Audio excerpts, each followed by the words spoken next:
उल्कामुक राजा होता महाथोर, तयाची पत्नी होती सुंदर।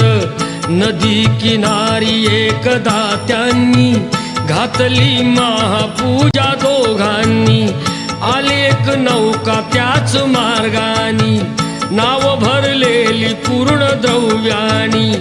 होती व्यापारी साधू बाण्याची, रीत पाहण्यास आला पूजनाची।